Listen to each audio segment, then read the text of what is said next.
Alors, donc ce label, un peu le remettre dans le contexte, on l'a créé, enfin la commission a créé ce label, tout au début de la mandature.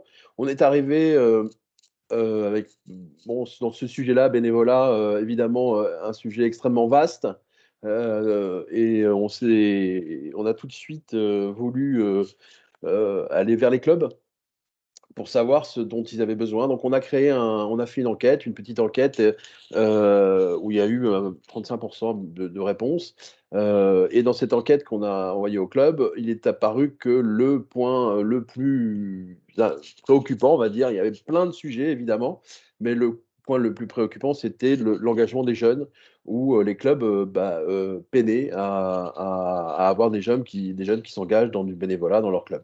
Donc c'était la première chose, première enquête, on va dire, hein. Et puis la deuxième chose, c'est aussi une type d'enquête, c'est qu'en lisant un peu les enquêtes qui étaient disponibles sur le bénévolat, on voyait que en fait le nombre de personnes, qui s'engagent dans du bénévolat en France, toutes causes confondues, reste finalement stable. Il n'y a pas vraiment une crise du bénévolat, il n'y a pas une crise de l'engagement, c'est, un peu les idées reçues on pourrait se dire qu'il y a une crise, mais en fait, le nombre de personnes qui s'engagent dans du bénévolat reste stable. Et un point important dans ces enquêtes, c'est que, les domaines dans lesquels il y avait de plus en plus enfin, qui se portaient bien, on va dire, dans l'engagement bénévole, c'est des domaines où il y avait du sens, qui apportaient du sens. Donc évidemment, on a pris en compte ça, on a eu l'idée avec ces 2 choses, les jeunes et le sens, l'idée de créer un label avec une charte, et cette charte, allait reprendre 2 choses, le sens et les jeunes. Alors le sens comment? C'est, dans cette charte, mettre en valeur, si je puis dire, mettre en avant, en tous les cas, les valeurs du bénévolat. Je pense que les valeurs du bénévolat, on parle beaucoup de bénévolat, mais, on peut-être on s'arrête pas assez sur ce qui fait du bien dans le bénévolat, c'est-à-dire les valeurs. C'est-à-dire que, dans cette charte, on parle, hein, de bienveillance, on parle, du lien social, on parle, de l'intégration de tous, chacun à sa place. On parle aussi de solidarité, du sens de l'action, de gratitude. Tout ça, c'est des valeurs qui sont, constitutives du bénévolat et qui font qu'on se sent bien quand on fait du bénévolat. Donc on a voulu dans cette charte réaffirmer ces valeurs pour que, ça soit quelque chose d'important. C'est quelque chose d'important les valeurs. Donc on a considéré à la commission que c'était, une bonne idée d'intégrer ces valeurs dans cette charte. Deuxième chose dans cette charte, c'était l'intégration des jeunes. C'est pour ça que dans cette charte, on a intégré les bureaux juniors, qui sont évidemment faciles à constituer, hein. Minimum 2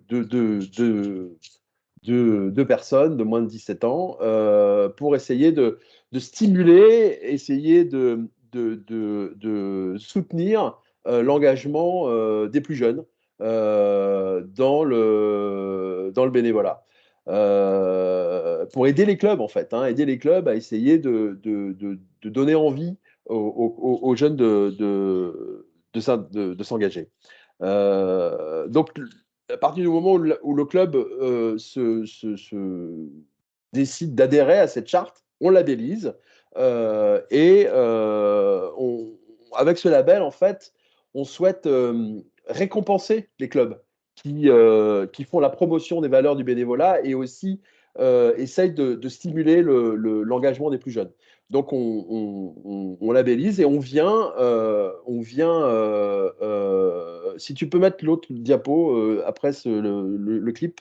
Voilà, donc là, c'est la charte, hein, avec, le label,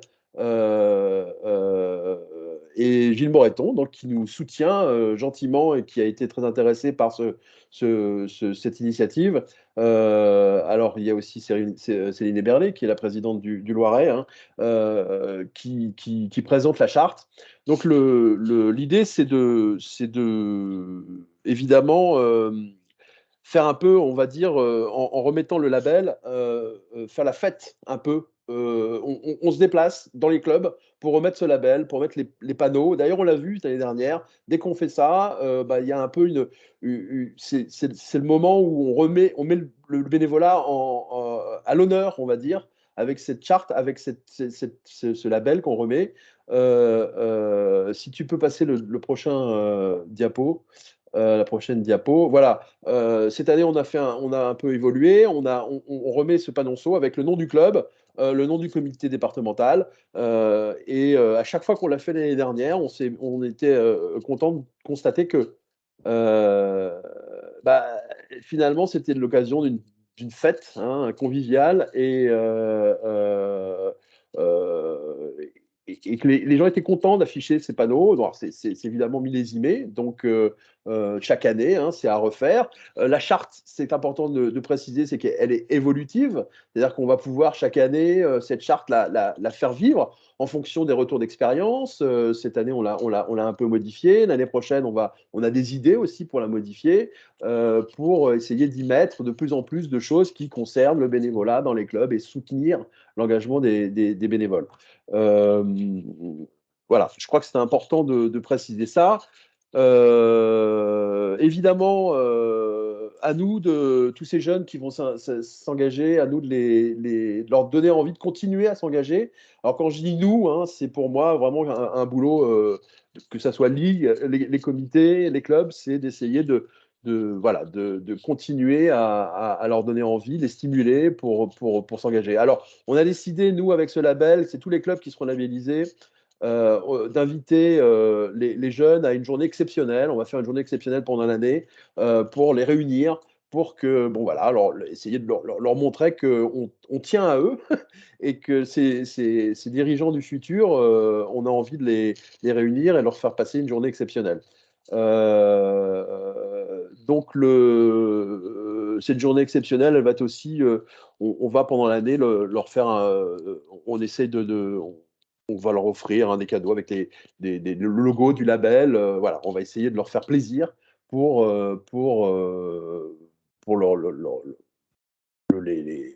leur donner envie, encore une fois, de continuer à s'engager dans l'Imoda. Et c'est un peu notre boulot, tous ces jeunes on va savoir qui est intéressé par l'engagement dans du bénévolat. À nous, dirigeants actuels, de ne pas les lâcher finalement et essayer de faire grandir ces jeunes qui ont envie de s'engager. Il faut noter que l'année dernière, on a quand même on a vraiment eu des pépites, on a découvert des gamins qui étaient vraiment formidables. Et je crois qu'on a un vivier de gamins qui demandent, je pense, qu'à s'engager, à nous de les accompagner pour que ça se passe le mieux possible. Avec ces valeurs, qui sont des valeurs au-delà du tennis d'ailleurs, que j'ai précisé, qui sont des valeurs qui font du bien aussi dans ce monde parfois un peu curieux, de réaffirmer ces valeurs qui apparaissent dans cette charte. Voilà un peu ce que je voulais vous dire. Alors, pas de clip. Si, on va essayer, Jean-François. Je vais essayer de le lancer. Vous allez me dire si ça marche. On fait un dernier test. Désolé pour la technique. Je t'en prie. Vous avez le son? Non. Moi, j'ai pas le son. Pas de son? Bon. Toujours pas de son, définitivement? Non. Bon, ben, la Bon, technique ne alors marche juste un pas ce truc, soir. il est disponible, allez le voir, je crois qu'il est vraiment intéressant aussi à partager avec d'autres personnes de vos clubs, avec les jeunes. Il est bien foutu, donc il est dynamique, il est sur la page Facebook de la Ligue aussi. Allez le consulter et partagez-le. Et voilà, je pense que ça peut être sympa d'avoir cette info avec ce clip. Voilà, j'ai pas été trop long, ça a été. Non, non, merci Jean-François. Désolé pour la technique qui n'était pas à la hauteur de ta présentation. Je t'en prie. Merci, un grand merci à toi Jean-François. Et puis comme tu l'as dit, de toute façon, pour l'ensemble des bénévoles, n'hésitez pas à prendre contact avec vos comités départementaux, avec la commission bénévolat régionale, si vous êtes intéressé effectivement pour mettre en place ce label dès cette année dans vos clubs. Absolument. On va maintenant laisser la main à Martin pour la suite de la présentation sur le défraiement des bénévoles, déduction d'impôts et sur le compte d'engagement citoyen. À toi, Martin. Merci, Sébastien. Donc, bonjour à toutes et à tous. Sébastien nous a présenté rapidement. Voilà, Martin Primo, je travaille au sein de la direction juridique.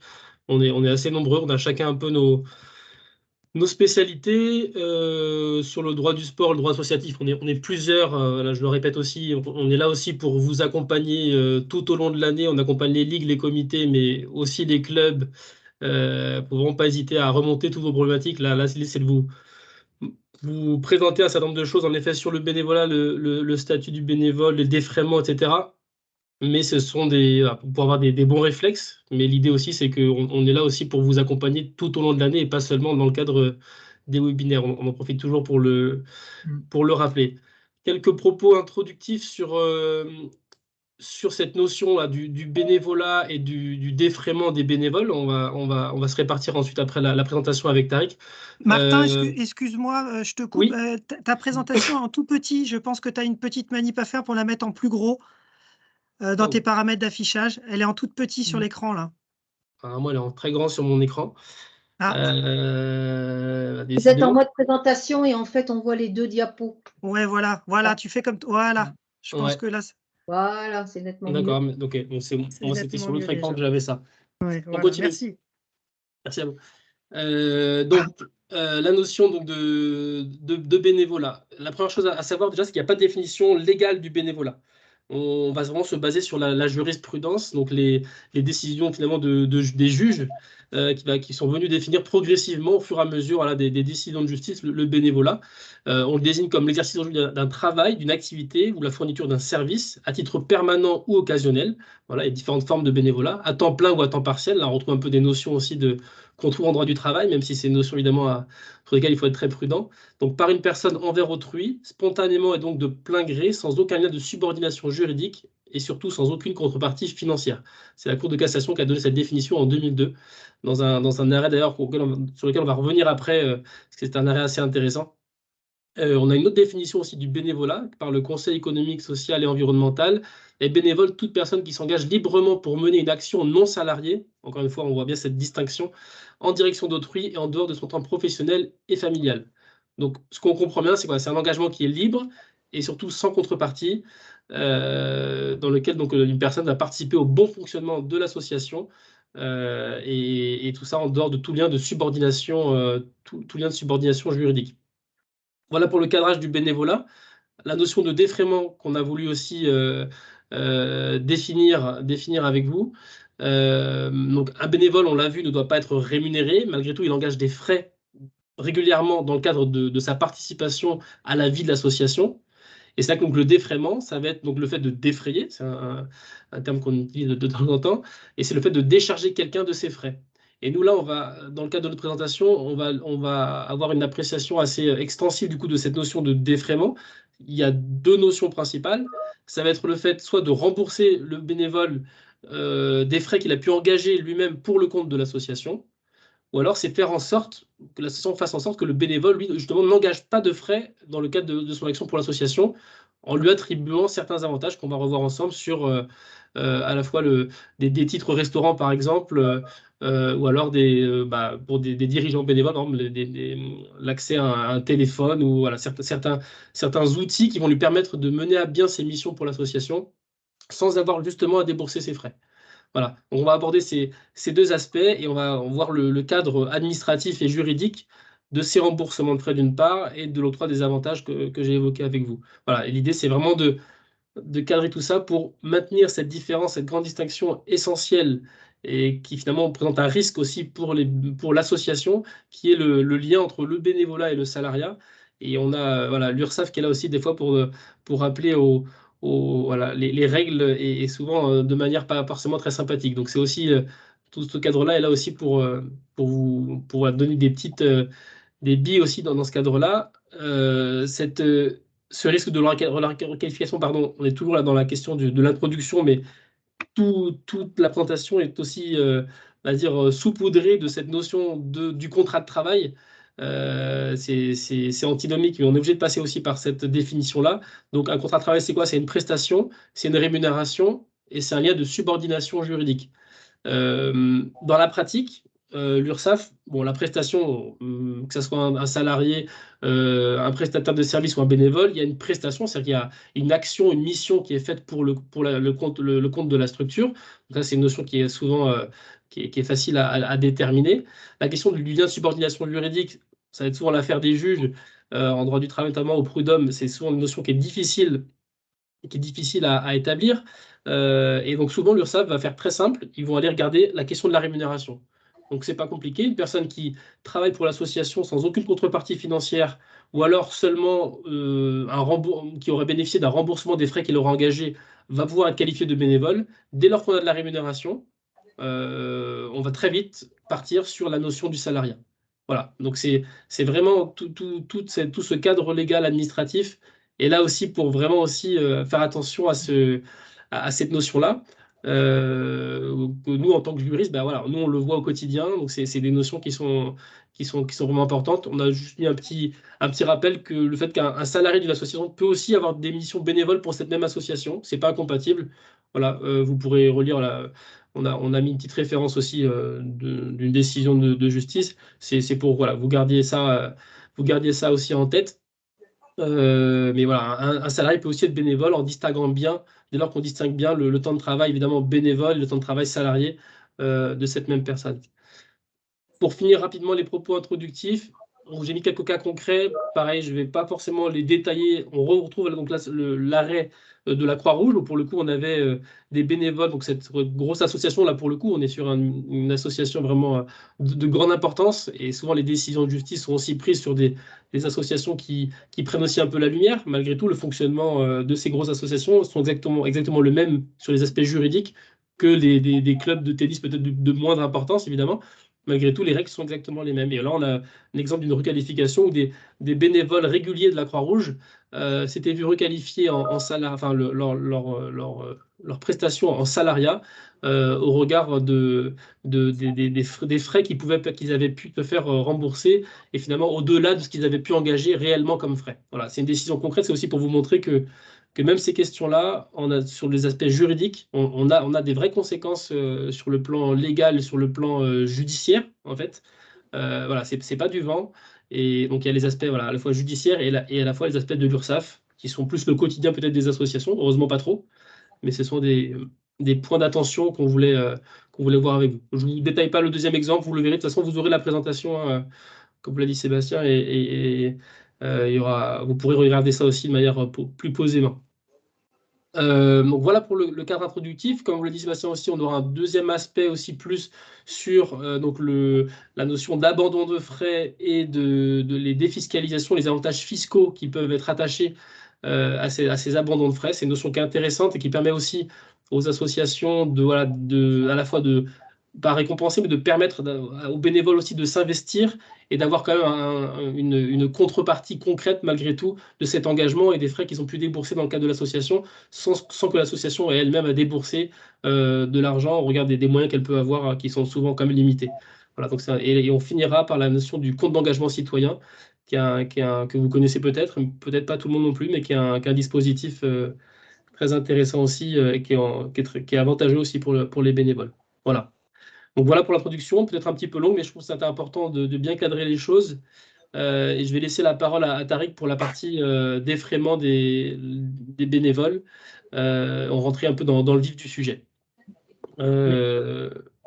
Tariq, je te laisse prendre la main et présenter le cadre général dans un premier temps. Donc c'est parfait. Donc bonjour à tous. Donc c'est la version. Ça y est. Alors, attends.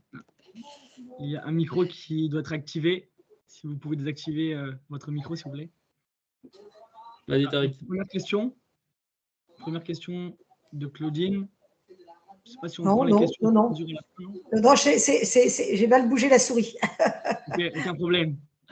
Donc, tout d'abord, comme l'a justement rappelé Martin, donc le but du bénévole dans une association n'est pas de s'enrichir. Il ne peut pas s'enrichir, mais néanmoins, l'association doit tout faire ou peut tout faire pour qu'il ne s'appauvrisse pas.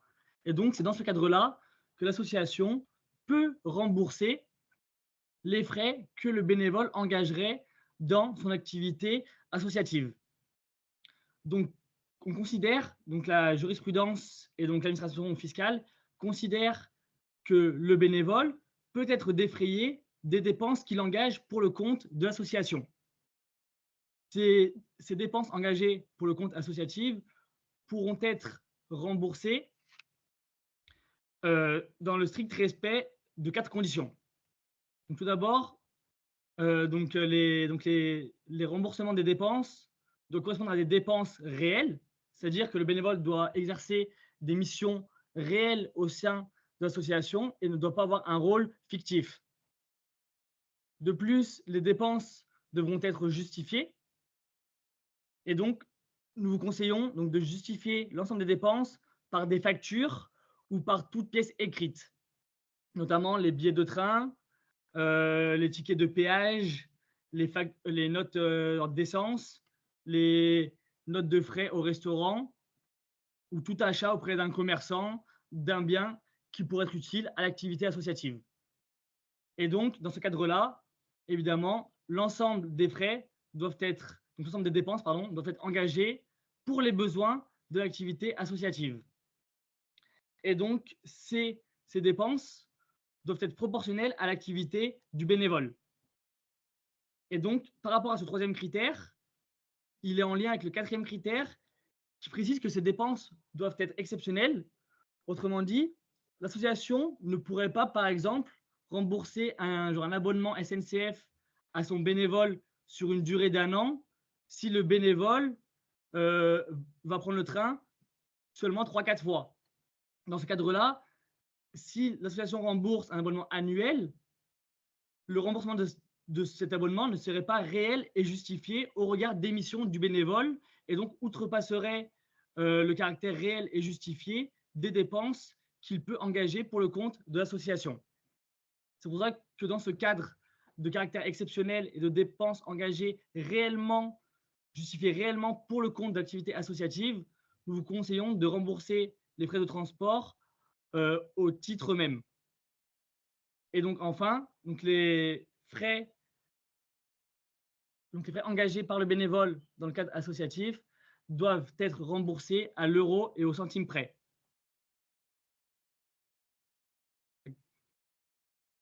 Martin, si tu veux passer la slide.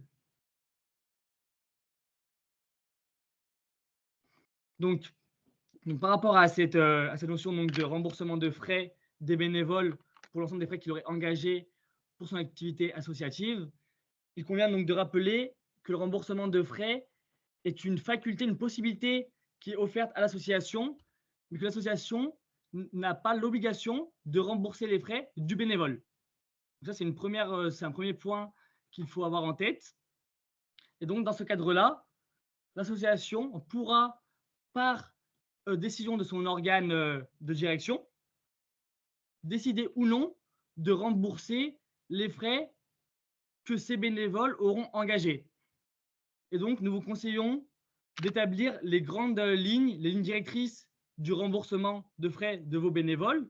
Et donc, par exemple, de délimiter soit des catégories de dépenses spécifiques que vous êtes prêts à leur rembourser. Donc, par exemple, les transports, la restauration. Et vous pouvez également délimiter en sous-catégories. Donc, par exemple, pour les transports, vous pouvez prévoir que seuls seront remboursés les frais de transport occasionnés en transport en commun, en bus ou en train. Vous êtes libre, l'association est libre de déterminer les critères et les catégories qu'elle estime nécessaires pour rembourser les frais de son bénévole. L'association pourra également donc prévoir expressément d'exclure le remboursement de certains frais.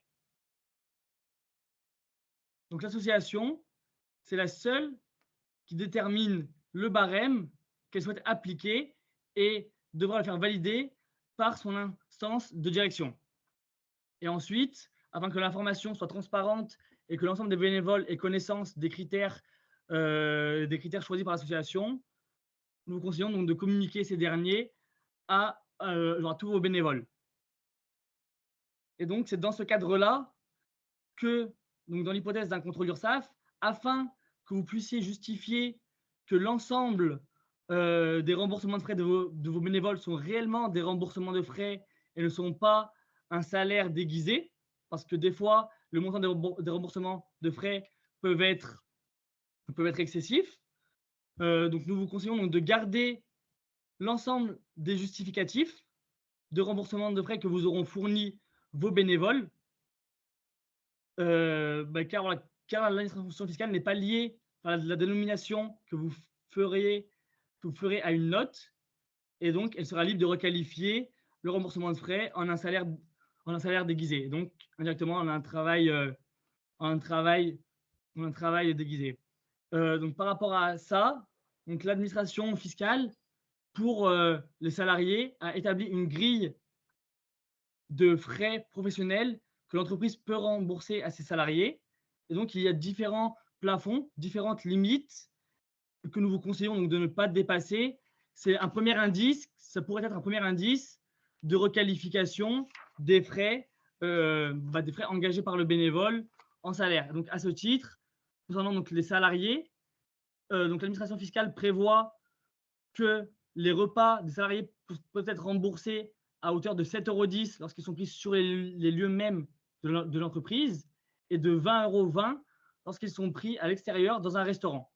Donc, c'est des montants que vous pouvez ou pas suivre, mais ça pourrait être dans tous les cas un indice pour l'URSSAF en cas de requalification. Et oui, et dernière chose par rapport à cette slide, donc le Code de la sécurité sociale prévoit que chaque association doit conserver les pièces justificatives pendant une durée de 6 ans.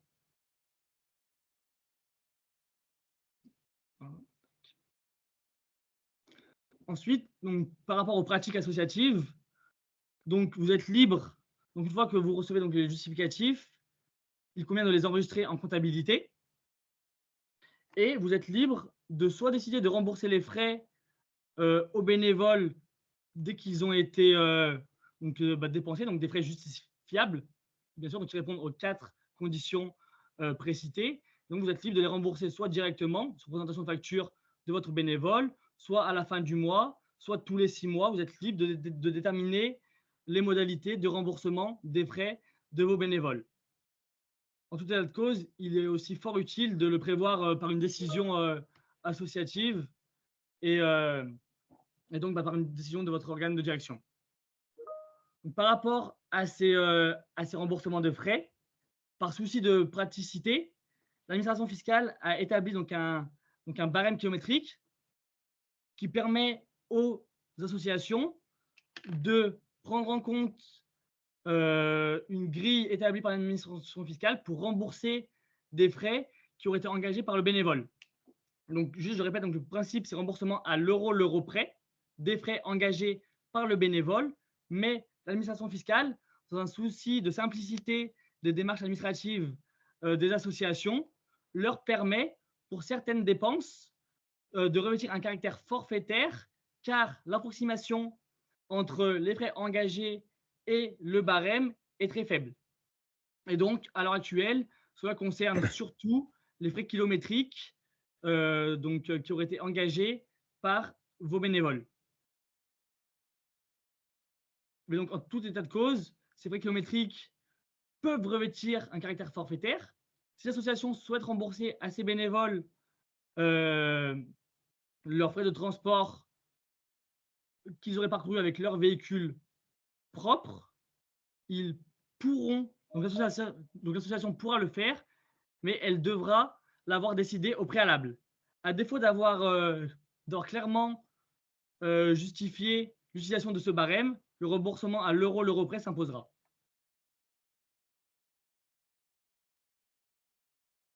Ouais, Tariq, pardon. Oui. Nous avons une question d'Angélique. Oui, excusez-moi, Non, il n'y a pas de souci. Donc, la question est la suivante. Serait-il possible d'avoir les montants conseillés, de ne pas dépasser ou avoir un lien où les trouver? Oui. On vous enverra le lien en même temps que la présentation. Mais c'est sur le site de l'URSSAF et du service public. Donc, il y a des montants. Ces montants s'appliquent pour les salariés et pas pour les bénévoles. Donc, ça peut être un premier indice de montant à ne pas dépasser dans le remboursement des frais. Donc, on pourra vous envoyer le lien. Effectivement, il n'y a aucun problème. Je passe la slide suivante, Tariq. Ouais. Ou c'est bon pour toi? Moi. Ok. Il n'y a pas d'autres questions pour l'instant. C'est bon. Donc, Donc, enchaînons par rapport aux indemnités kilométriques. Donc, lorsqu'un bénévole utilise son propre véhicule dont il est propriétaire, pour l'activité de l'association, ces frais peuvent donc être évalués forfaitairement et remboursés selon le barème de l'administration fiscale. Donc, la seule condition pour le bénévole de se voir rembourser ses frais kilométriques, c'est d'être propriétaire de son véhicule. Un bénévole qui louerait un véhicule et qui parcourrait avec plusieurs kilomètres, ferait plusieurs déplacements, ne pourrait pas se voir rembourser les frais parcourus avec le véhicule de location.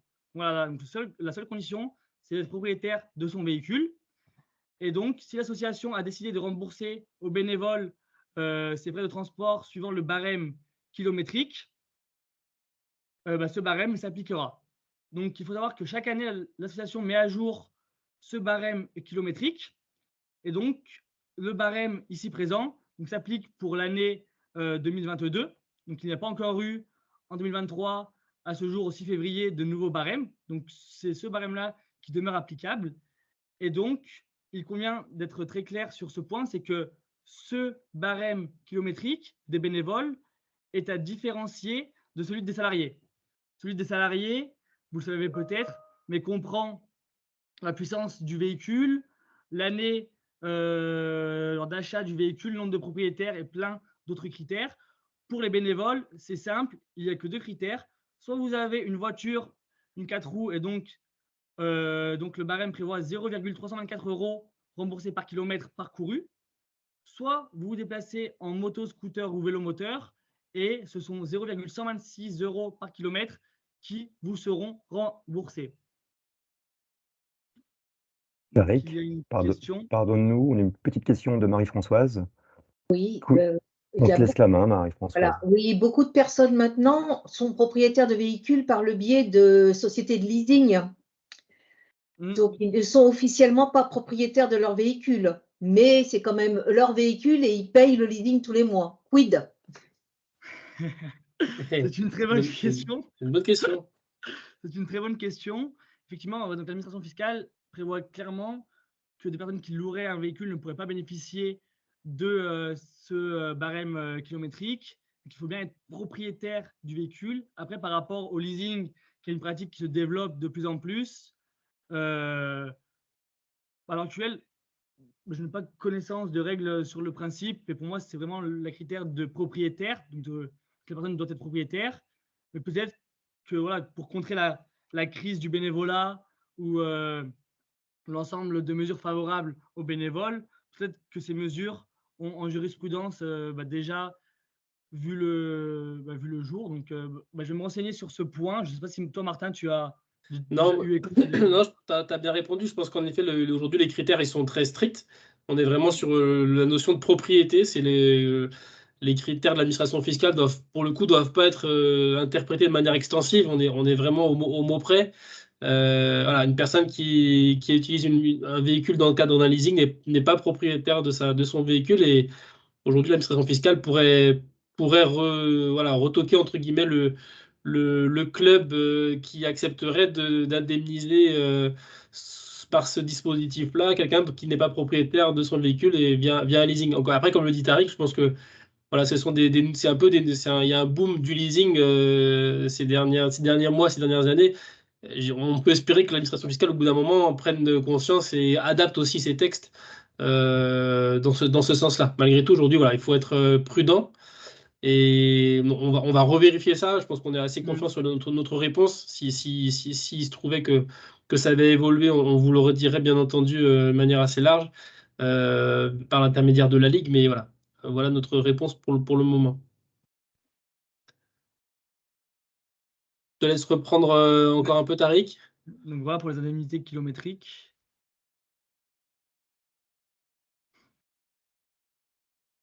Okay, donc maintenant, nous allons parler du titre restaurant. Martin, si tu veux. Donc c'est vrai que ce titre restaurant du bénévole permet aux associations de fournir aux bénévoles, de prendre en charge leurs repas. Donc ces associations peuvent donc attribuer à leurs bénévoles qui exercent une activité régulière au sein de leur association des titres spéciaux qui sont nominatifs, donc qui sont appelés donc, des titres restaurants, pour s'acquitter de tout ou partie des repas qu'ils prennent à l'occasion strictement de leur activité associative. Donc c'est la loi, une loi de 2006 qui a instauré ce titre restaurant. Donc il y a plusieurs conditions à mettre en place pour pouvoir faire bénéficier ces bénévoles de ces titres restaurants. Donc tout d'abord, c'est le principe de base, c'est qu'il faut une décision, une délibération de l'association qui vote pour ce système de titres restaurants. Ensuite, il faut donc décider en assemblée donc générale ou en comité directeur, donc avec l'organe décisionnel associatif, le montant et les conditions d'attribution de ce titre restaurant. Ce titre restaurant devrait être entièrement financé par l'association. Vous ne pouvez pas décider de mettre en place un ticket restaurant d'un montant de 7 € et de prendre en charge seulement 4 € de ce ticket. L'ensemble du coût du ticket restaurant devra être pris en charge par votre entité. Et ensuite, donc voilà, en conseil pratique, c'est de tenir à jour la liste des bénéficiaires de ces titres restaurants. Et donc, les seules conditions pour un bénévole de bénéficier de ce titre restaurant, c'est d'exercer une activité régulière au sein de l'association. Et donc, un bénévole pourra recevoir un seul ticket restaurant par jour.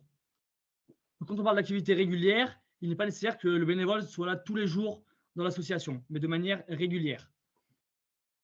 Donc, par rapport aux conditions d'utilisation du titre restaurant, donc ce titre restaurant, donc, comme je l'ai dit, c'est pour un seul repas par bénévole par jour. Il est nominatif.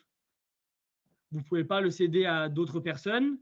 Ce titre restaurant n'est pas utilisable en principe le dimanche et les jours fériés, sauf mention expresse de l'association qui justifie que votre bénévole exerce des missions associatives un dimanche ou un jour férié.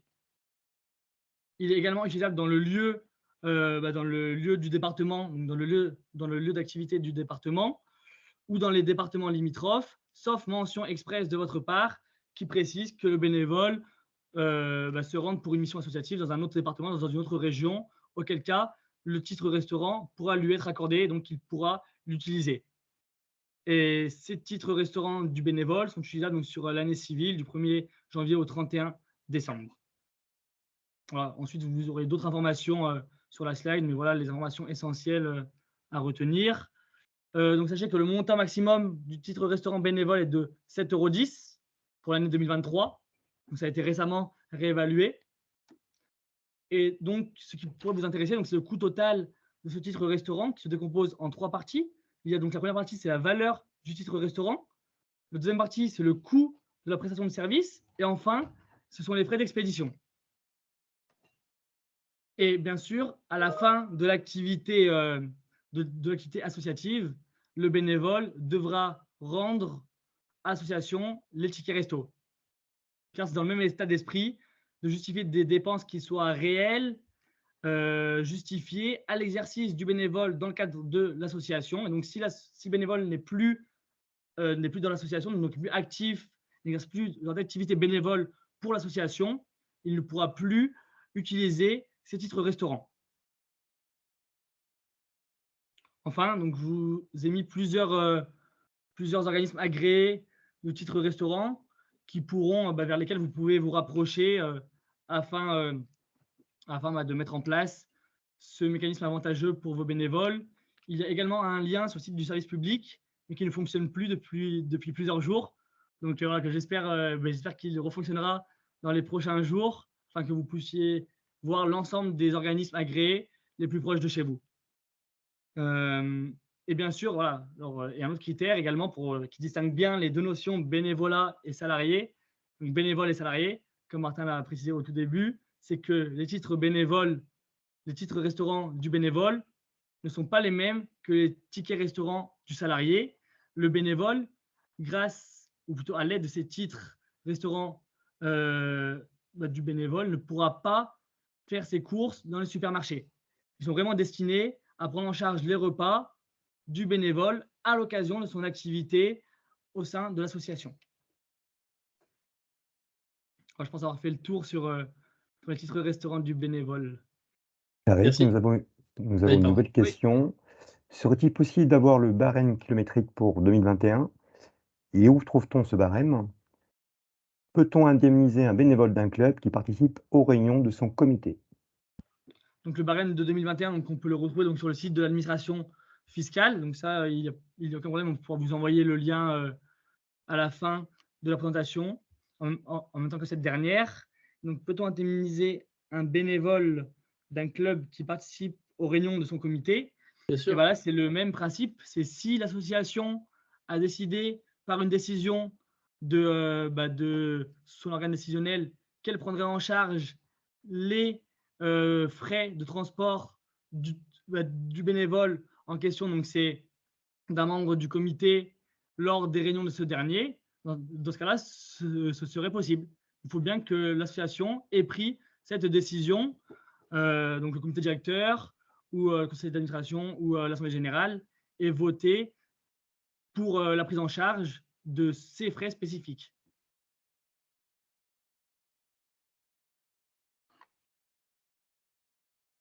On continue du coup? Vous avez d'autres Allez-y. questions ou... Allez-y, pour l'instant, il n'y a pas de questions. Oui. Alors, on va poursuivre du coup sur, donc toujours dans cette logique, comme on l'a expliqué en propos introductif. Donc, on a vu tout d'abord voilà, la façon les conditions dans lesquelles on peut rembourser les frais d'un bénévole. Et ensuite, on a commencé là, comme Tariq a commencé à le faire avec les titres restaurants notamment, des avantages, des dispositifs qui permettent justement d'éviter finalement aux bénévoles de débourser aussi des frais et du coup pour éviter justement ce remboursement. Et on est encore une fois, comme on l'a défini en début de propos, dans la notion du défraiement, pardon, c'est-à-dire pour éviter qu'un bénévole n'engage ou alors ne supporte des frais dans le cadre de son engagement associatif, son engagement bénévole. Dans la même logique, on a ce qu'on appelle les outils NTIC. Vous connaissez peut-être ce terme donc des nouvelles technologies de l'information et de la communication. C'est tout ce qui concerne du coup les téléphones, les ordinateurs. Ce sont aujourd'hui des outils qui sont, ils sont indispensables, en tout cas notamment pour des personnes qui ont des fonctions de direction, de dirigeants de l'association, avec voilà, l'envoi de mails, les échanges téléphoniques qui peuvent être assez importants. Et donc, on va avoir la possibilité, sous certaines conditions, de faire bénéficier aux bénévoles de l'association de ces outils-là, sans pour autant prendre le risque de voir requalifier ces outils en rémunération, en avantage en nature, notamment auprès de l'URSSAF. Voilà.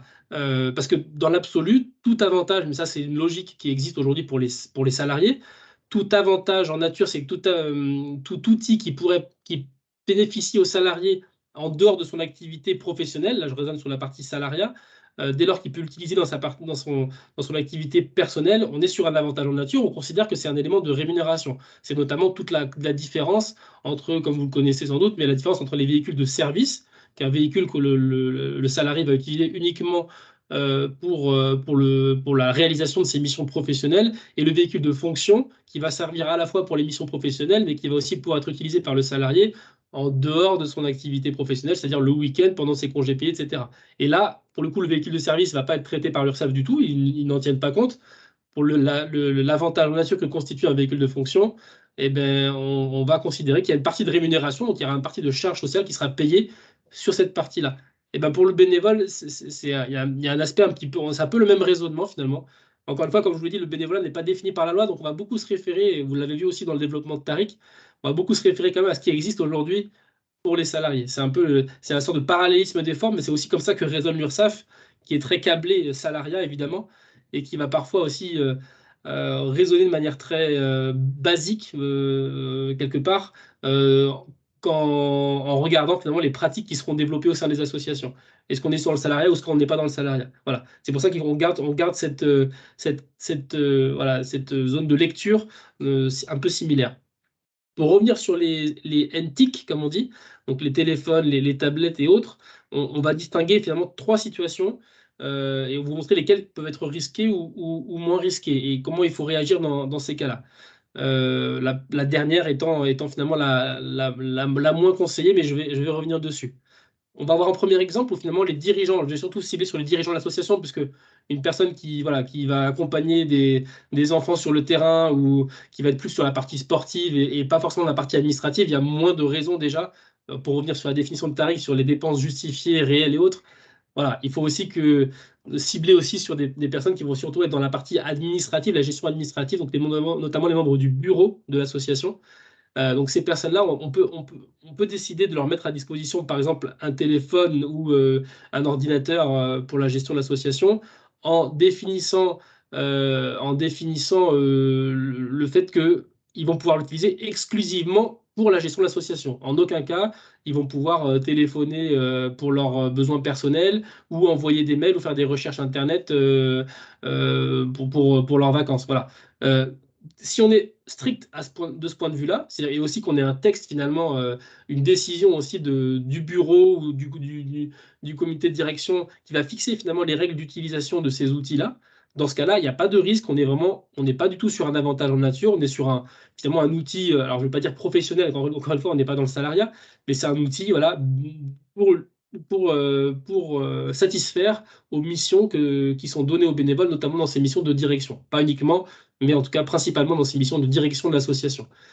L'option 2, ça va être un régime un peu hybride, où on va, là aussi, ça existe aussi pour les salariés, une forme de tolérance, et même l'URSSAF tolère aussi, malgré tout, cette utilisation raisonnable des outils à dire numériques principalement du coup pour une utilisation bénévole, c'est-à-dire dans le cadre de la gestion de l'association, mais on peut prévoir ponctuellement évidemment le fait de passer quelques coups de fil et de l'utilisation dans sa vie quotidienne. C'est quelque chose qui est assimilé par l'URSSAF malgré tout dans ses pratiques, même si j'ai bien rappelé qu'ils sont stricts parce qu'il vaut mieux partir de ce principe-là. Malgré tout, cette zone un peu hybride, on va dire, c'est pour l'association, mais ponctuellement, vous pouvez faire des recherches Internet si vous avez notamment l'ordinateur de l'association, même si c'est un PC portable, le ramener chez vous de temps en temps pour faire quelques recherches personnelles. Il y a pas de risque majeur de ce point de vue-là et c'est bien aussi de le rappeler. Voilà. Le troisième, finalement, usage qui peut être fait... On voit plutôt un diaporama, à moins que ce soit que pour moi. Comment ? Vous voyez encore le diaporama en grand? Oui, on le voit, ouais. C'est bon pour vous? Pour moi, ça doit être sur mon ordi alors. Excusez-moi. Parfait. Et donc dans ces deux premiers cas, donc utilisation exclusive de l'ordinateur, des téléphones, ou alors dans le cas où on va être sur une utilisation un peu hybride. Donc ça, c'est un peu ce que je vous disais. Dans la pratique, au maximum, c'est que les outils doivent rester au maximum au sein de l'association. Encore une fois, dans la pratique, comme je vous le disais, l'URSSAF va tolérer une utilisation ponctuelle, même si vous l'embarquez chez vous le week-end, une fois de temps en temps. C'est pas ça qui va. Déjà, faut qu'il le sache. Et de manière générale, cette utilisation un peu hybride va être quand même tolérée si, encore une fois, elle est de proportion limitée. Le point le plus important, finalement, c'est quand même cette charte de bon usage des outils, nous qu'on conseille, des outils un peu informatiques. Encore une fois, toutes les associations ne mettent pas à disposition, c'est aussi ça nécessite certains moyens financiers, évidemment. Malgré tout, c'est quelque chose qu'on revoit quand même régulièrement, nous, dans nos pratiques, on l'entend, encore une fois, le téléphone, l'ordinateur. On conseille dans ces cas-là de mettre en place un document assez clair où on va justement définir finalement le type d'utilisation qui sera faite par les bénévoles de ces outils qui sont malgré tout indispensables aussi au bon fonctionnement de l'association. Voilà, aujourd'hui, on peut difficilement faire sans ces outils-là. Il faut en avoir conscience, mais il faut mettre en place un certain nombre de règles. La rédaction d'un document écrit, comme on le détaille dans la slide, là, nous semble vraiment un bon outil et on vous a mis, vous aurez encore une fois la présentation, mais un exemple de rédaction qui peut être protectrice aussi pour les intérêts de l'association. Donc n'hésitez pas à le reprendre et puis à nous contacter aussi si vous voulez faire un document un peu plus important. On est là aussi évidemment pour vous accompagner. Mais moi, vous avez un exemple un petit peu de clause, de rédaction qui peut être satisfaisante aux yeux de l'URSSAF notamment pour l'utilisation de ces outils-là. Un dernier point sur ce sujet-là, avant de passer au dernier critère, à la dernière hypothèse un peu plus stricte, évidemment, le bénévole, le jour où il arrête sa mission de bénévole, notamment de dirigeant de l'association, s'il y a un renouvellement du bureau, notamment si c'est une personne qui avait des missions vraiment de direction, et le matériel doit être restitué évidemment à l'association. On ne peut pas le conserver. On est toujours évidemment dans la logique d'éviter cette notion de rémunération du bénévole. Et voilà, se rémunérer via un téléphone ou un ordinateur, c'est assimilé en tout cas aux yeux de la loi et principalement de l'URSSAF, encore une fois, comme étant un élément de rémunération. La dernière hypothèse, on avait vu l'hypothèse où usage exclusivement strict, un usage strict des outils, un usage, on va dire, c'est pour l'association, mais avec des petites exceptions. On a aussi une troisième option qui existe, qui est possible, c'est de dire clairement, et là aussi vient aussi un document écrit, c'est-à-dire que c'est l'association qui fixe ses propres règles d'utilisation, de dire on est sur un usage mixte, on vous met à disposition un téléphone, c'est à la fois pour l'association, c'est à la fois pour votre usage personnel. Bon, nous, c'est pas, on voulait voir toutes les options parce qu'on les a toutes vues et on sait que ça existe, donc on veut pas en écarter certaines. Voilà. On sait que dans ce cas-là, la partie d'utilisation personnelle, clairement, c'est un avantage en nature, donc c'est un élément de rémunération. Et donc, dans ce cas-là, il faut le déclarer. Il faut le déclarer à l'URSSAF. C'est de la transparence, c'est pour éviter justement tout redressement qui pourrait être fait.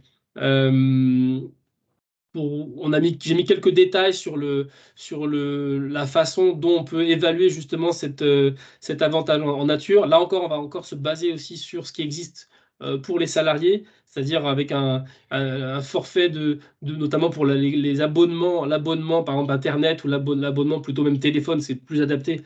On va être pour les salariés sur une base de 10% du coût annuel de l'abonnement. Voilà, ça c'est une notion, c'est un peu comme ce que disait Tariq tout à l'heure et qu'on vous transmettra aussi, mais on va se baser là, ça c'est plutôt la jurisprudence qui nous le dit, mais sur ce qui existe pour les salariés. Encore une fois, il n'y a pas de règle établie pour les bénévoles, mais en se basant en fait sur cette règle-là, on considère on rentre finalement dans les clous de cette évaluation quelque part forfaitaire, puisque pour des abonnements et tout, c'est parfois en tout cas sur certains aspects, d'évaluer la partie, sur la partie dépenses réelles, on va avoir souvent du mal à justifier qu'on a utilisé tant de l'abonnement pour des dépenses, pour des utilisations, une utilisation personnelle et tant de pourcentage pour l'utilisation associative. C'est quasiment impossible. C'est pour ça que la base du forfait, finalement, notamment sur les 10%, peut être une bonne façon à la fois de respecter cette notion d'avantage en nature tout en n'allant pas non plus sur des proportions trop importantes. C'est ce qui serait un peu dommage aussi de surévaluer cet avantage. Voilà. L'idée, c'est de vous ayez un panel assez large du type de remboursement qu'on peut faire et du type d'avantage qui peut exister, qui peut être mis en place à l'usage des bénévoles, à la fois sur les titres restaurants et puis aussi ces outils, l'utilisation de ces outils aujourd'hui quasiment indispensables pour certaines personnes qui s'investissent au sein des associations. Maintenant, je vais faire la transition avec le point suivant que Tariq va vous présenter sur la réduction d'impôts qui va permettre, il ne faut pas anticiper sur sa présentation, mais qui va permettre aussi quelque part de rembourser les bénévoles sans les rembourser. Je simplifie. À toi, Tariq. Top, merci Martin. Donc, comme Martin a dit, la réduction d'impôts, c'est le renoncement des remboursements aux frais des bénévoles, et donc c'est l'autre moyen de pas trop pénaliser, entre guillemets, si je puis dire, donc les bénévoles et les frais qu'ils auraient engagés dans l'association. Donc les bénévoles peuvent, sous certaines conditions, bénéficier de la réduction d'impôts afférente aux dons pour les frais qu'ils engagent personnellement dans le cadre de l'activité associative. Donc c'est le régime fiscal du mécénat qui va s'appliquer à ces frais du bénévole qui ne lui seront pas remboursés. Et donc, cette technique de l'abandon de frais, pour faire plus simple, permet à l'association de limiter ses frais de fonctionnement et donc de faire des économies en ne remboursant pas les frais aux bénévoles. Donc, c'est quand même un avantage conséquent pour l'association et pour les bénévoles. Donc, les bénévoles concernés qui engagent des frais dans le cadre de l'association, ils donc, ces frais engagés seront pris en compte dans leur réduction d'impôt. Donc, dans une certaine mesure que nous verrons par la suite, donc les frais engagés par le bénévole lui permettront de bénéficier d'une réduction d'impôt et donc de minorer le montant lors des paiements de ses impôts. Et donc, ce dispositif, il présente un intérêt pour le bénévole, comme vous l'avez compris, seulement si ce dernier est imposable à l'impôt sur le revenu.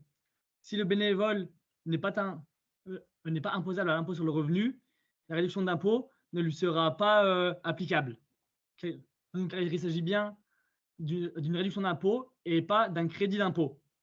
Le crédit d'impôt signifie que le remboursement, que le bénévole pourrait se voir verser une certaine somme sur son compte bancaire directement, alors que la réduction d'impôt, c'est seulement une diminution du montant de ses impositions. Et donc, si le bénévole ne paye pas d'impôt, il ne pourra pas bénéficier de ce régime. Donc, Martin, si tu peux passer à la diapo suivante. Donc, parfait. Donc, pour bénéficier au remboursement des frais et donc à la réduction d'impôt de l'article 200 du Code général des impôts, il y a plusieurs conditions à respecter. Donc, tout d'abord, le bénévole doit œuvrer dans le cadre de l'objet social d'une association d'intérêt général. Donc, ça, c'est très, très important. Seules les associations d'intérêt général pourront par la suite lui délivrer un reçu fiscal. Donc, on considère qu'une association est d'intérêt général lorsqu'elle présente 3 critères. Donc, tout d'abord, sa gestion doit être désintéressée, c'est-à-dire qu'elle doit être administrée par des bénévoles qui n'ont aucun intérêt direct ou indirect dans le résultat de l'association. Enfin, qu'elle exerce des activités non lucratives de manière prépondérante. Et troisième critère, que son fonctionnement ne profite pas à un cercle restreint de personnes et donc qu'elle ne poursuit pas des intérêts particuliers d'une ou deux personnes, mais bien d'un ensemble de personnes. Pour le bénévole, afin de rassurer le bénévole quant à l'intérêt général de l'association, cette dernière peut demander un rescrit fiscal à l'administration fiscale, c'est-à-dire une demande auprès de l'administration fiscale qui va lui confirmer son statut d'association d'intérêt général. Mais ce rescrit fiscal n'est pas obligatoire pour les associations, mais nous vous le recommandons fortement. Et donc ensuite, ça c'est le premier critère, donc c'est œuvrer en tant que bénévole dans une association d'intérêt général.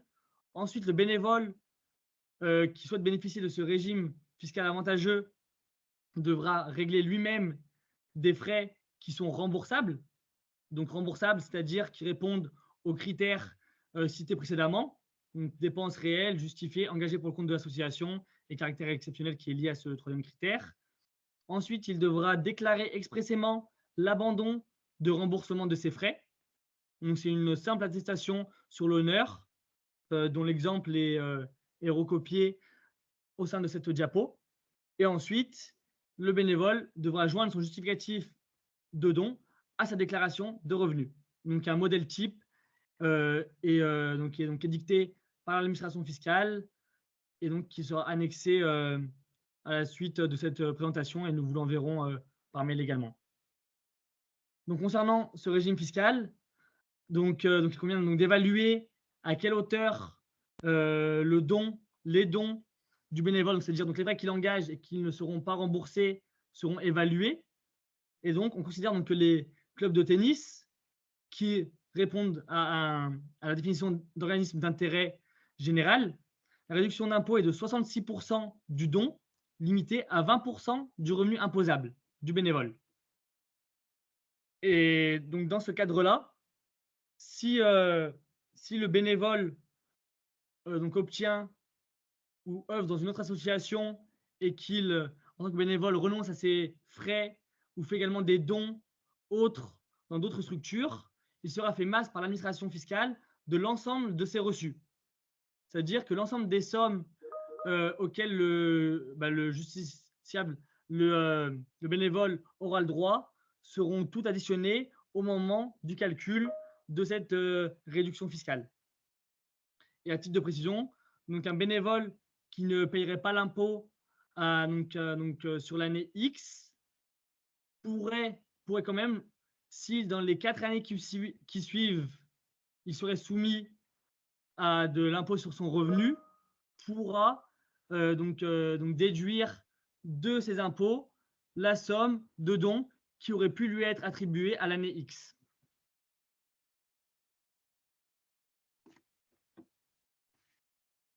Donc, deux exemples afin d'illustrer mes propos et de le rendre compréhensible pour tous. Donc l'exemple 1, pour un revenu imposable de 12 500 €, la réduction maximale admise en échange des dons aux associations s'élève à 2 500 €. Donc car c'est 20% du revenu imposable. Donc 20% de 12 500, ça fait 2 500 €. Et donc la réduction d'impôt pourra s'élever au maximum à 66% de cette somme, donc à 66% de 2 500 €, c'est-à-dire que le bénévole pourra bénéficier d'une réduction d'impôt de 1 650 €. Et donc le deuxième exemple qui prend en compte le barème kilométrique précédemment développé. Donc c'est donc une association qui a pris donc une décision pour rembourser les frais de déplacement des bénévoles conformément au barème d'indemnité fixé pour l'année 2022.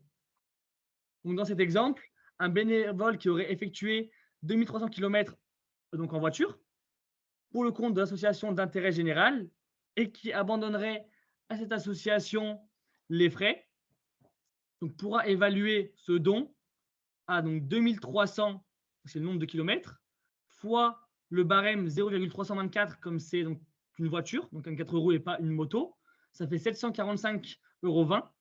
Et donc cette somme est assimilable à un don qui pourra faire bénéficier le bénévole d'une réduction d'impôt de 491 € environ, car c'est 66% de cette somme. Donc 66% de 745,20 €. Oui, mais de toute façon, la personne sera moins remboursée que les frais qu'elle a engagés au départ. Oui, mais l'association, par principe, elle n'a pas l'obligation de rembourser les frais de son bénévole. Donc si l'association décide de ne pas rembourser les frais de son bénévole, elle pourrait alors quand même, dans une moindre mesure, lui permettre de bénéficier du reçu fiscal, car elle ne dépenserait rien de son côté et pourrait faire bénéficier à son bénévole de 492 € de réduction d'impôt. Mais on est d'accord que c'est moins intéressant qu'un remboursement, à l'euro. Hein. Oui, non, je suis totalement d'accord. Pour le bénévole, c'est beaucoup moins intéressant, mais il y a des associations qui n'ont peut-être pas les moyens de rembourser l'ensemble des frais engagés par le bénévole et donc qui préféreraient opter pour cette solution. Et donc, par rapport à cette solution d'avantage fiscal, donc là, on vous a mis les différents impératifs administratifs et comptables du bénévole et de l'association. Et donc le bénévole devra joindre une note de frais accompagnée de justificatifs qui constatent le renoncement au remboursement de ses frais avec la mention d'attestation sur l'honneur. Il devra ensuite porter sur sa déclaration de revenus la somme correspondant aux frais non remboursés par l'association et ensuite joindre à cette déclaration de revenus le ou les reçus de dons que l'association lui aura remis. Et donc de son côté, l'association devra donc dans un premier temps comptabiliser les frais. Ensuite, elle devra conserver les justificatifs, c'est-à-dire donc les justificatifs de frais que le bénévole a engagés pour le compte de l'association et également les déclarations de renonciation au remboursement de ces 10 frais. Ensuite, elle devra donc constater l'abandon de créances par une écriture comptable et ensuite donc délivrer le reçu fiscal en cochant en cochant la case autre dans la rubrique nature du don. C'est indiqué sur le modèle type édicté par l'administration fiscale. En bas, il y a donc une astérix qui prévoit que c'est donc dans cette case qu'il faut cocher pour pouvoir bénéficier de ce régime. Tarek, nous avons plusieurs interventions. Oui. Donc Jean-Michel, donc c'est une information. Le justificatif doit être mis à disposition de l'administration si elle le demande, mais elle n'est pas à joindre à la déclaration. Oui, c'est ce que précisait Tariq d'ailleurs. Si, Ouais. dans son point 3, en effet, dans la slide que vous pouvez voir à l'écran encore. En effet, on peut aussi conserver en attendant un éventuel contrôle. Ouais, et si c'est genre une télédéclaration en ligne, oui, effectivement. Donc, un autre Jean-Michel la question est la suivante. Est-ce que les cotisations à l'association ou le paiement de cours collectifs rentrent dans le cadre du renoncement au remboursement des frais?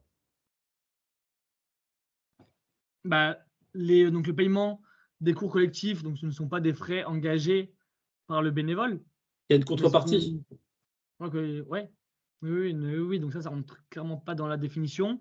Et les cotisations non plus, car ce n'est pas des frais que le bénévole engagerait pour le compte de l'association, mais ce serait plutôt un droit d'entrée, une adhésion à la vie associative, à l'entité auquel il souhaite adhérer. Et donc, ce n'est pas des frais que le bénévole engage pour le compte de l'association.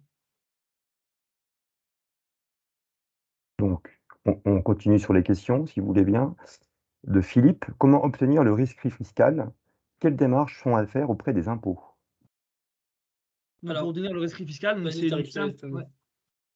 une simple lettre, une demande à envoyer à l'administration fiscale. Donc, le formulaire se trouve en ligne, par lequel vous définissez les critères de fonctionnement de votre association, ses dirigeants et plusieurs critères qui permettront à l'association de constater par une appréciation in concreto si votre association est donc administrée par des bénévoles qui n'ont pas d'intérêt dans l'association, si ces activités sont lucratives ou non lucratives, et si elles fonctionnent auprès d'un cercle restreint de personnes ou non. Donc, c'est l'administration fiscale qui vous demandera plusieurs renseignements par rapport à ce rescrit fiscal. Martin, je te laisse compléter si tu as d'autres. Non, c'est ça. On va vous donner aussi, le lien vers le modèle. C'est un CERFA aussi, Tariq, c'est ça. Pour effectuer ce rescrit fiscal. Encore une fois, c'est pas obligatoire. Après, on a aussi beaucoup de clubs qui développent progressivement des activités un peu de nature commerciale, qui vont construire parfois des terrains de paddle.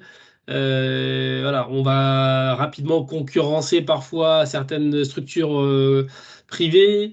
Voilà, donc ces développements de certaines activités peuvent aussi quelque part entraîner aussi un risque fiscal aussi de ce point de vue-là, du point de vue de l'intérêt général. Et voilà, le rescrit fiscal il est là aussi pour vous rassurer et pour vous protéger par la suite. C'est-à-dire qu'une fois que vous avez ce rescrit, et ben voilà, vous pouvez procéder à ces remboursements de frais de manière beaucoup plus sereine. Vous pouvez aussi, parce que du coup, ce rescrit fiscal veut dire aussi que vous êtes d'intérêt général, donc vous pouvez de manière plus générale aussi recevoir des dons de mécénat, donc avoir des mécènes. Voilà, à défaut de. Voilà, il y a la partie sponsoring avec les contreparties qui vont avec, que vous connaissez. Il y a aussi la partie mécène sur des dons complètement, on va dire, désintéressés. Et voilà, ce rescrit fiscal permettra à la fois de permettre à vos bénévoles d'avoir des réductions fiscales en renonçant à leurs frais, mais aussi d'accueillir de nouveaux mécènes si vous en avez dans l'environnement de votre club. Donc c'est doublement intéressant. Merci. Donc, avant de laisser la parole à Philippe, une question de Yves.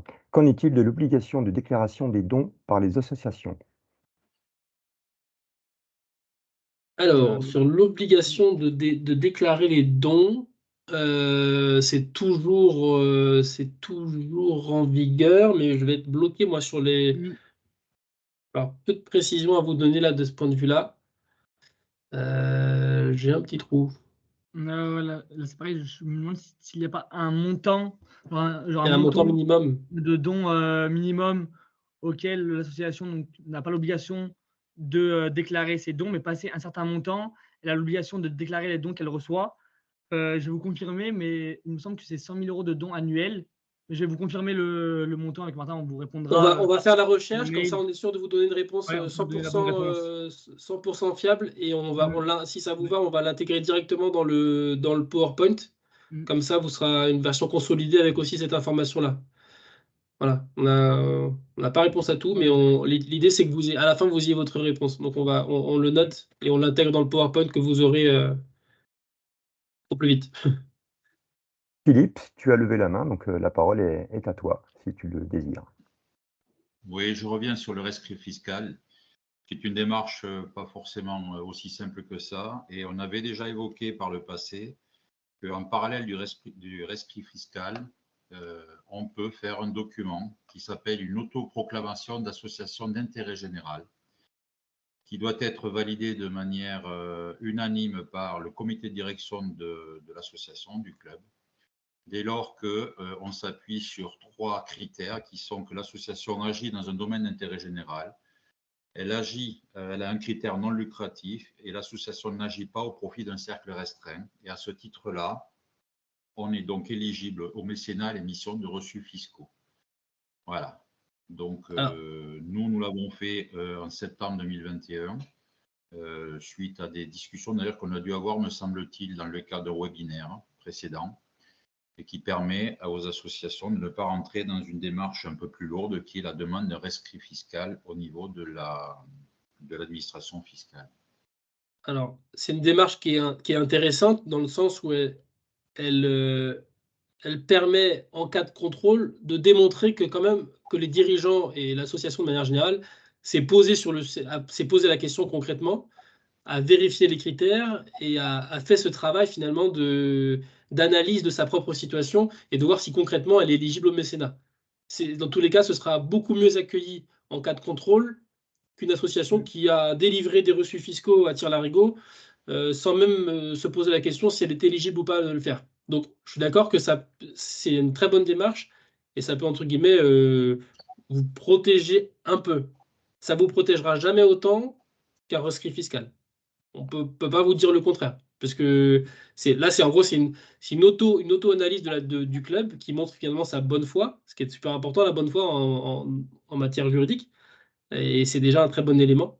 Mais ce qui ne sera pas suffisant si au final l'administration fiscale met vraiment le nez dans le dossier et considère, elle, au regard des critères que vous avez au départ analysés, que malgré tout, l'association n'était pas d'intérêt général. Bon, encore une fois, l'immense majorité de nos clubs, les clubs affiliés à la Fédération française de tennis, cochent les cases du mécénat de manière générale, et donc le risque est souvent limité. On a des exemples encore récemment, alors en effet plutôt des gros clubs parisiens qui développent certaines activités commerciales, etc., où on va beaucoup concurrencer des structures privées commerciales, où là, il y a pas mal de redressement et voilà, où pour le coup le mécénat peut carrément être remis en cause. Ça peut aussi arriver dans des plus petits clubs. Voilà. Ce qui peut être bien, c'est je pense, aussi de combiner ce type d'initiative, c'est-à-dire de faire une demande de rescrit fiscal à l'administration. Ça peut en effet prendre un peu de temps. Et en attendant, de faire ce type de document, ce type d'analyse, pour voir si concrètement vous êtes éligible. Mais ça permet de faire les deux en même temps. Ça peut, voilà. Une fois que vous avez le rescrit fiscal, après, en effet, certains vont dire, ben oui, mais je fais le rescrit fiscal et finalement, je peux avoir une réponse négative de l'administration qui va me dire qu'au regard des éléments que je lui ai fournis, ben, on n'est pas éligible et du coup, vous êtes bloqué. C'est pas complètement faux. Pour vivre heureux, vivons cachés, ça s'applique un peu aussi en matière fiscale peut-être. Bon, ça suffira pas à vous protéger complètement en cas de contrôle. On ne peut pas dire le contraire dans notre position. Venir en prison, tant pis. Non. Sur la notion on l'aborde pas ici, mais c'est avant de passer sur le compte d'engagement citoyen, sur la notion de responsabilité des bénévoles, ça pourrait faire l'objet évidemment de d'autres débats, d'autres présentations. Faut savoir, on pourra en reparler une autre fois, mais la notion de responsabilité des bénévoles a été un peu atténuée quand même. Il y a eu 2 lois assez intéressantes il y a un peu plus d'1 an maintenant. C'était en été 2021, si je ne me trompe pas, qui est venu un peu à atténuer justement cette notion de faute de gestion du bénévole. Notamment sur la loi est venue reconnaître finalement justement le statut de bénévole du dirigeant d'association, en disant que c'est un petit peu pas une excuse, mais en tout cas, il faut vraiment aller maintenant vraiment loin pour se faire qualifier une faute d'un dirigeant de faute de gestion, c'est-à-dire avec notamment aussi le fait de pouvoir piocher dans la poche du dirigeant les éventuels problèmes financiers que l'association pourrait connaître. Aujourd'hui, la loi vous protège quand même un petit peu plus, heureusement, et j'espère qu'elle vous protégera encore davantage ces prochaines années. En tout cas, c'est un travail qui est fortement engagé, notamment par le Cosmos, pour ceux qui le connaissent, j'espère que vous le connaissez, et qui a fait des propositions assez concrètes, alors dans le cadre notamment de de la campagne présidentielle, mais voilà, je pense d'ailleurs je vais vous mettre des documents aussi en complément en vous envoyant le PowerPoint sur aussi tout ce qui est les actions qui sont engagées à la fois par le CNOSF et par le Cosmos aussi, sur la partie bénévole et sur le statut du bénévole. Voilà. Il n'y a toujours pas de statut officiel du bénévole.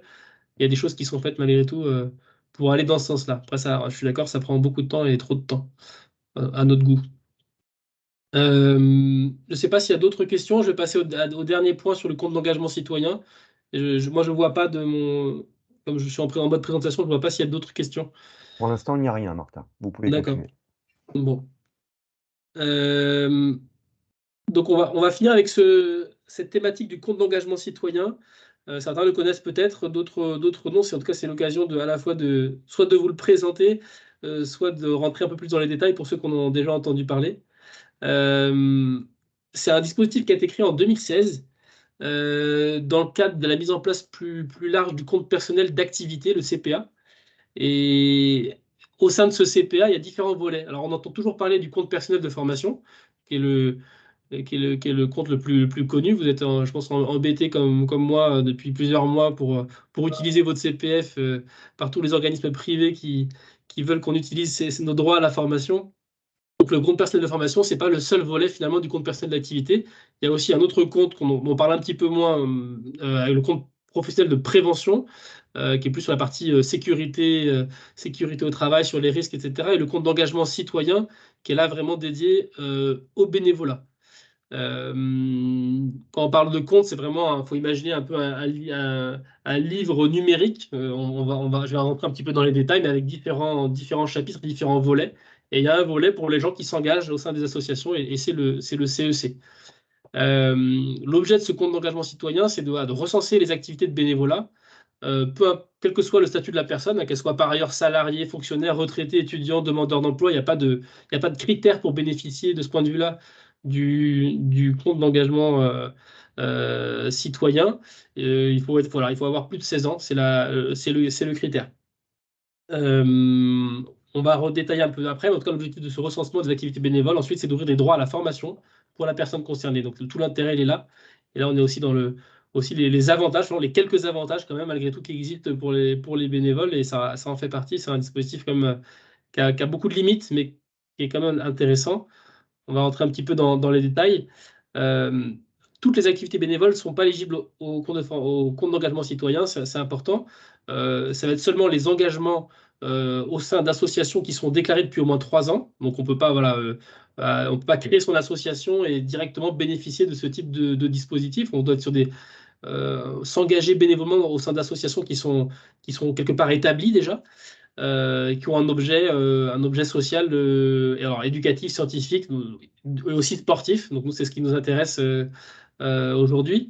Donc les associations sportives, les clubs de tennis sont des associations pour lesquelles les bénévoles peuvent aussi déclarer ce type d'activité et bénéficier de ce dispositif. C'est pas tous les bénévoles. C'est un point important sur lesquels on a essayé de revenir encore il y a quelques mois à la Fédé via des travaux au sein du Cosmos. En tout cas, aujourd'hui, le bénévole qui peut bénéficier du compte d'engagement citoyen, c'est seulement celui qui siège au sein de l'organe d'administration ou de direction de l'association, ou alors qui participe directement à l'encadrement d'autres bénévoles, notamment dans des grosses associations, mais où il y a une sorte de hiérarchie aussi au sein des bénévoles qui peuvent encadrer des équipes plus grandes de bénévoles. Mais globalement, ce qu'il faut retenir, c'est que c'est quand même plutôt des bénévoles qui s'investissent, qui ont un mandat finalement au sein du bureau ou du comité de direction. Ce n'est pas forcément au sein du bureau. Voilà. Donc c'est quelque chose qu'on avait essayé de faire évoluer un petit peu. Ça n'a pas fonctionné. On avait proposé une nouvelle rédaction aussi des textes de ce point de vue-là pour essayer aussi de rendre éligible ce compte d'engagement citoyen aussi à toute personne qui ont finalement un rôle actif. On avait anticipé une rédaction un peu large, mais quand même un peu précise, pour pas que ça soit quelque part le moindre personne qui vient une journée dans l'association. Mais l'idée, c'est vraiment en tout cas, on voulait que ça soit élargi à tout bénévole. C'est quoi ce son? J'entends un cheval qui hennit, c'est joli, mais je ne sais pas ce que c'est. Donc, l'organe d'administration ou de direction. Par ailleurs, donc, le bénévole ne pourra pas alimenter son compte d'engagement citoyen avant 200 heures de bénévolat, donc c'est quand même un engagement assez fort de la part du bénévole, dont au moins 100 heures au sein de la même association. Donc ça montre deux choses. Ça montre qu'on peut déclarer des heures, même si on est bénévole dans différentes associations, si on a différentes activités de bénévole, ça peut être à la fois pour le tennis, on peut aussi s'engager sur d'autres types d'associations et déclarer ces heures de bénévolat à la fois les différentes heures de bénévolat acquises au sein des différentes associations. Mais il faut avoir au moins 200 heures de bénévolat au sein de l'année civile pour pouvoir alimenter son compte d'engagement citoyen. Pour l'aspect pratique, je vais revenir en dessous. Donc, on va en reparler ici. Il y a deux façons de faire les. Il y a deux étapes principales à respecter. D'abord, il faut que le bénévole ouvre son compte d'engagement citoyen. Donc, je vous ai mis le lien. Il y a un lien hypertexte que vous allez retrouver aussi dans les, je crois, dans les liens en bas de notre présentation. Mais voilà, il faut créer son compte d'engagement citoyen. C'est sur finalement la même plateforme que mon compte de formation. Pour ceux qui ont déjà ouvert le compte CPF, encore une fois, on revient dessus, mais c'est sur la même plateforme qu'on va ouvrir son compte formation, son compte d'engagement citoyen. Et ensuite, finalement, le bénévole qui va pouvoir, qui va donc accumuler donc des heures de bénévolat, va pouvoir ensuite créer. Donc il y a deux comptes à créer. Donc il y a son compte formation et par ailleurs son compte bénévole. Je vous ai mis pareil là, c'est un lien qui est en bleu. En fait, vous cliquez dessus, vous tomberez directement sur ce compte du bénévole. Où vous allez déclarer avant le 30 juin de chaque année vos engagements bénévoles de l'année précédente. Et finalement, ces heures-là vont devoir être validées, parce que voilà, c'est pas seulement du déclaratif, il y a quand même une validation de la part du représentant, notamment légal de la structure. Donc, un membre du comité de direction, un membre du bureau, va déclarer ses heures de bénévolat au sein de l'association et le président de l'association va venir valider cet engagement bénévole de son collègue bénévole, en quelque sorte. Voilà, il y a cette petite procédure, on va dire, de validation voilà, qui demande un peu de travail administratif quand même de la part du dirigeant bénévole, mais qui est indispensable. Et dès lors que le dirigeant va valider finalement cette déclaration des heures de bénévolat, et ben ces heures vont venir directement alimenter automatiquement le compte d'engagement citoyen. Qui va venir alimenter, qui va venir créditer finalement le compte d'engagement qui aura été créé au départ par le bénévole. C'est pour ça qu'il faut d'abord créer son compte et ensuite alimenter tous les ans, si vous le souhaitez en tout cas, les heures sur le compte bénévole. Et ces deux comptes finalement se communiquent par voilà, la magie de l'Internet, mais tout ça est très automatisé. Et en principe, une fois que les comptes sont créés, c'est relativement simple. Peut-être certains d'entre vous, d'ailleurs, l'utilisent déjà et n'hésitez pas à nous en faire part pour nous rentrer aussi dans le concret de ce point de vue-là. Ensuite, une fois que le compte d'engagement citoyen donc a été alimenté finalement en crédit d'heures. Ensuite, en fait, ça donne des droits à la formation. Il y a malgré tout quand même un plafond. On cumule 240 € de droits à la formation sur une même année civile, pas davantage. Et là, on va être sur un plafond à 720 € de droits à la formation. Là aussi, pour nous, en tout cas, la fédération et dans les travaux auxquels participe aussi qu'organise aussi le comité olympique et auquel participe aussi le Cosmos, pour nous, c'est un plafond qui est beaucoup trop bas, finalement, pour des gens qui s'investissent beaucoup au sein des associations. On espère que ce plafond sera réévalué de la même manière que d'autres bénévoles que les membres du bureau ou du comité de direction puissent en bénéficier, mais là aussi, c'est du travail, aussi un peu de lobbying quelque part. Après, ça a un coût, évidemment, derrière. Hein, les droits à la formation, ça a un coût. Mais voilà, aujourd'hui, voilà, c'est plafonné à 240 € par an jusqu'à un plafond de 720 €. Ensuite, le bénévole, avec ces heures qu'il aura pu accumuler, donc déclarer et voilà, qu'il se sera vu créditer ces heures-là, il pourra les utiliser pour se former. Alors, soit dans le cadre de son activité professionnelle, s'il occupe encore un emploi, pour faire des bilans de compétences, des formations dans le cadre de son job, des validations des acquis de l'expérience aussi pour ceux qui voudraient aussi, aussi valider par exemple des expériences qu'ils ont pu acquérir aussi dans le cadre de leur association, des nouvelles fonctions, je ne sais pas moi, de trésorier par exemple, des compétences en comptabilité. ils peuvent aussi faire valider ça dans le cadre de ces heures-là. Donc, on peut aussi faire valider utiliser ces heures de formation dans le cadre de formations qui vont permettre aux bénévoles finalement d'être encore plus à l'aise au quotidien dans le cadre de ces fonctions. Ça peut être en droit du travail, par exemple. C'est pas forcément une matière qui est facile pour quelqu'un qui a des fonctions de président, qui a des fonctions un peu RH au sein de l'association. Il va pouvoir se former, par exemple, dans les bases du droit du travail pour apprendre à faire les contrats, à avoir des notions un peu de ressources humaines. Ou alors des notions plus dans l'informatique. Voilà. C'est des choses qui peuvent être utilisées. J'ai mis un dernier petit point aussi, mais ça, on sort un petit peu du cadre global que je vous ai dit, mais un employeur, pour une personne qui est en activité, peut aussi octroyer, sous certaines conditions, des jours de congé à son bénévole qui vont aussi venir alimenter le CEC, le compte d'engagement citoyen, au-delà des 720 € que j'ai pu citer au-dessus. Voilà. Mais globalement, ce qu'il faut retenir, c'est ça. On déclare nos heures de bénévolat, elles sont créditées sur le compte d'engagement citoyen. Ça va venir créer des droits à la formation, monétisés. Et ces heures-là vont pouvoir être utilisées dans le cadre de différentes formations diverses et variées. Il y a un catalogue aussi qui est prévu sur la plateforme où on va pouvoir piocher finalement et voir le prix aussi de ces formations-là. C'est plutôt bien fait. Mais c'est un dispositif qu'il ne faut pas hésiter à utiliser. Voilà pour nous. On a terminé de ce point de vue-là. On a un peu dépassé en plus le timing. Juste pour vous dire, là, on a des références documentaires qu'on vous a mis en fonction des différentes thématiques qu'on a pu aborder avec vous. On va peut-être les compléter avec 2-3 liens supplémentaires à la regard aussi des questions que vous avez pu poser.